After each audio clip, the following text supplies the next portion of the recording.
Assalamualaikum warahmatullahi wabarakatuh. Saya Ariana Herawati, NIM 13121000213. Di sini saya akan menjelaskan apa sih pengertian dan sejarah dari Undang-Undang Majapahit. Undang-Undang Majapahit atau Perundang-undangan Majapahit merujuk pada hukum dan peraturan yang berlaku di Kerajaan Majapahit.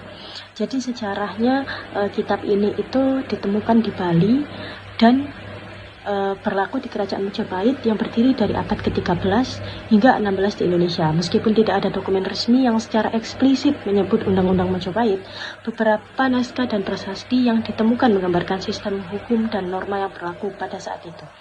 Jadi Undang-Undang Majapahit ini mencakup norma hukum, etika, dan kebijaksanaan yang mengatur kehidupan sosial, politik, dan ekonomi masyarakat Majapahit. Ada beberapa hal yang diatur dalam Undang-Undang Majapahit ini. Yang pertama adalah pemerintahan dan kekuasaan, struktur pemerintahan, hak dan kewajiban raja, serta relasi antara raja dan rakyat diatur dalam Undang-Undang Majapahit ini. Dan yang kedua adalah hukum pidana. Aturan mengenai kejahatan dan hukuman, termasuk tindak pidana dan sanksi yang dijatuhkan juga diatur di dalam Undang-Undang ini. Yang ketiga adalah hukum perdata, pengaturan mengenai hak milik, warisan, transaksi antara individu, dan yang lain juga diatur di dalam undang-undang ini. Yang keempat adalah sosial dan keluarga, aturan mengenai pernikahan, perceraian, dan peran gender dalam masyarakat. Yang kelima adalah agama dan kepercayaan, pengaturan mengenai praktik keagamaan, ritual, dan hubungan antara agama dan negara diatur di dalam undang-undang ini juga. Dan yang keenam adalah ekonomi. Jadi ekonomi ini mengatur kebijakan antara perdagangan, pajak, dan pertanian. Oke. Selanjutnya, sejarah Kitab Perundang-undangan Majapahit. Ditulis dalam bahasa Jawa kuno, ditemukan di Pulau Bali dan dikarang oleh Sir Van Halen in Bali. Ketika ditemukan, namanya adalah Kitab Perundang-undangan Agama. Sejarahnya, pada zaman runtuhnya Kerajaan Majapahit, banyak naskah kuno diselamatkan oleh orang Majapahit dan kemudian disimpan di Bali dan Lombok. Dugaan bahwa Kitab Perundang-undangan Agama berasal dari Kerajaan Majapahit adalah: yang pertama, naskah perundang-undangan agama ditulis dalam bahasa Jawa kuno. Yang kedua, bahasa yang digunakan dalam naskah perundang-undangan itu sangatlah rapi.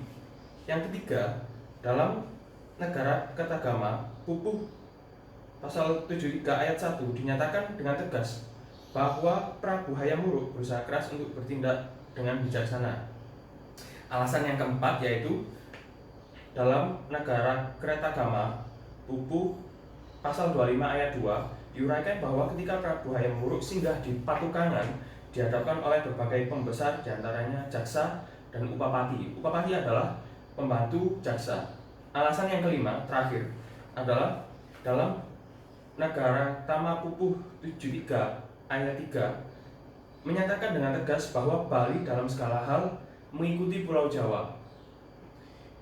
Bisa kita simpulkan bahwa dari alasan-alasan di atas dapat diambil bahwa Kitab Perundang-undangan Agama yang terdapat di Bali dengan Kitab Perundang-undangan Majapahit yang ada di zaman pemerintahan Prabu Rajasa Negara itu adalah sama, sehingga umur Kitab Perundang-undangan Agama itu hingga saat ini paling sedikit 600 tahun, yang berasal dari Kerajaan Majapahit, berisi sebagian besar tentang hukum pidana yang berhubungan dengan pengadilan. Perkenalkan, nama saya Lailatul Makfiro dengan NIM 131220007. Tanggapan dari pasal 8, di mana Kitab Kutara Manawa berusaha menjaga stabilitas dan keadilan di masyarakat Majapahit dengan mengatur hal-hal seperti perlindungan hak individu, sistem peradilan, sanksi untuk pelanggaran hukum, dan tata cara menyelesaikan konflik. Hukum dalam pasal-pasal tersebut termasuk pasal 8 juga mencerminkan filosofi hidup pada masa itu yang dipengaruhi oleh ajaran agama Hindu dan Buddha. Assalamualaikum warahmatullahi wabarakatuh. Perkenalkan, nama saya Iqbal Effendi, NIM 131220012. Tanggapan pasal 28 Perundang-undangan Majapahit menunjukkan bahwa meskipun dalam konteks sosial pada masa itu perbudakan masih berlangsung, kerajaan memiliki ketentuan yang cukup maju dalam melindungi hak-hak individu, bahkan bagi mereka yang berada dalam status budak. Peraturan ini yang melarang penjualan budak secara paksa dan memberi denda besar kepada pelanggarnya adalah bukti bahwa Majapahit memiliki sistem hukum yang mengedepankan keadilan sosial. Undang-undang ini juga memperlihatkan adanya kesadaran akan batasan kekuasaan seseorang atas individu lain. Meski para budak di masa itu berada di bawah kuasa majikan, mereka tetap diakui memiliki kehendak sendiri. Aturan ini berfungsi untuk melindungi mereka dari eksploitasi dan penjualan sewenang-wenang yang melanggar keinginan pribadi mereka. Halo, perkenalkan nama saya Anita Salsabila dengan NIM 131220098. Saya memilih pasal 27. Saya memberikan tanggapan atau pendapat saya karena pasal ini adalah untuk melindungi individu yang menghamba atau bekerja sebagai hamba atau seorang bawahan pada seorang tuan, namun sebenarnya tidak ingin menjadi hamba secara paksa. Jika seorang tuan memaksa orang tersebut untuk bekerja sebagai hamba, meskipun orang itu tidak menghendakinya, maka si tuan dapat dikenakan denda yang cukup berat, yaitu selaksa atau 10.000 oleh raja. Pasal ini menunjukkan bahwa pada masa Majapahit sudah ada bentuk perlindungan hukum terhadap individu yang mengalami pemaksaan kerja, dan adanya denda menunjukkan upaya pemerintahan untuk melindungi hak-hak individu, khususnya mereka yang terpaksa bekerja tanpa kehendak sendiri. Peraturan ini juga mencerminkan sistem keadilan di Majapahit yang berupaya menjaga keseimbangan antara kekuasaan Tuhan dan hak asli orang yang meminta perlindungan, serta memberikan kontrol pada penyalahgunaan kekuasaan. Perkenalkan, nama saya Saddam Hussein dengan NIM 1312280. Pasal 26 Kitab Undang-Undang Majapahit mengatur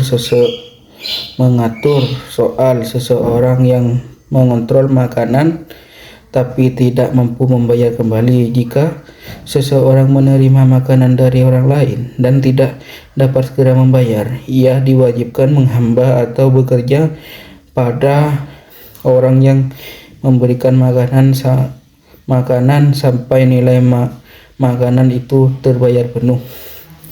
Secara ringkas, aturan ini menekankan prinsip tanggung jawab terhadap utang yang dimiliki, termasuk utang berupa makanan yang pada zaman Majapahit sangat erat hubungannya dengan kehidupan sehari-hari dan kebutuhan dasar manusia. Selain itu, aturan ini mencerminkan nilai timbal balik yang tegas, di mana butuh bantuan harus dibayar dengan kerja sebagai bentuk balas jasa. Namun, aturan ini juga dianggap sebagai perlindungan bagi pemiliknya. Perkenalkan, nama saya Didi Oktavianto dengan NIM 13121000173 dari kelompok 5 yang akan menanggapi tentang peraturan perundang-undangan Pasal 55 Majapahit. Pada Kitab Kutara Manawa ingin menjaga keadilan dan menertibkan keamanan kepada masyarakat, yang dapat dilihat bagaimana hukum diterapkan dengan cukup tegas dan adil dalam pemerintahan Majapahit. Kitab ini menunjukkan nilai-nilai yang dianut masyarakat Jawa pada masa itu, bahwa sebuah pelanggaran memiliki konsekuensi hukum dan menjaga ketertiban dan keadilan masyarakat pada kalangan bawah, kalangan pejabat, dan maupun kalangan bangsawan. Seperti yang ditulis Kitab Majapahit, peraturan perundang-undangan pasal 55, bagi siapapun yang melakukan pencurian akan tetap dikenakan hukuman pidana mati tanpa melihat orang tersebut dari kalangan bawah, pejabat, ataupun bangsawan, akan tetap dikenakan hukuman yang sama untuk melakukan keadilan pada masyarakat Majapahit saat itu. Masyarakat Jawa pada saat itu sangat menghormati aturan-aturan dan peraturan-peraturan ditulis pada Kitab Peraturan Perundang-undangan Majapahit.